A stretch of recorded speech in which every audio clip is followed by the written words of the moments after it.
बहुत समय पहले एक छोटे से गांव में एक संत रहते थे जो अपनी बुद्धिमानी, दयालुता और सच्चाई के प्रति अटूट प्रतिबद्धता के लिए जाने जाते थे। दूर दूर से लोग उनके पास जीवन के गहरे रहस्यों को समझने के लिए आते थे। संत निस्वार्थ सेवा में विश्वास रखते थे और हमेशा लोगों को ईमानदारी और सच्चाई के रास्ते पर चलने के लिए प्रेरित करते थे। उसी गांव में रामदास नाम का एक आदमी रहता था। वो बहुत ईमानदार और मेहनती था। वो अपने छोटे से खेत में काम करता था और जो भी कमाता था उससे संतुष्ट रहता था। कभी धोखा या झूठ का सहारा नहीं लेता था।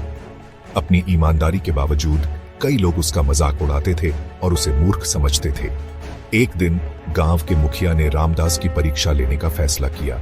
उसने रामदास को बुलाया और कहा, अगर तुम अगले 7 दिनों तक मेरे खजाने की रखवाली करते हो तो मैं तुम्हें इनाम दूंगा। रामदास ने खुशी खुशी ये काम स्वीकार कर लिया।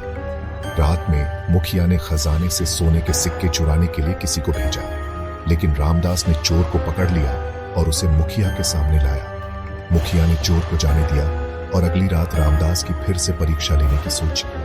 दूसरी रात मुखिया ने एक भरोसेमंद आदमी भेजा जिसने रामदास को रिश्वत देने की कोशिश की। उसने कहा, अगर तुम मुझे खजाने का एक छोटा सा हिस्सा ले जाने देते हो तो मैं तुम्हें बदले में कुछ दूंगा।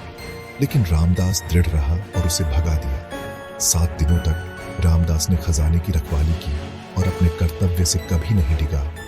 7वें दिन मुखिया ने संत को बुलाया और कहा, मैंने रामदास जैसा ईमानदार आदमी कभी नहीं देखा। अब मैं समझता हूं कि सच्ची ईमानदारी क्या होती है। संत मुस्कुराए और बोले, ईमानदारी सिर्फ एक बाहरी गुण नहीं बल्कि एक आंतरिक गुण है।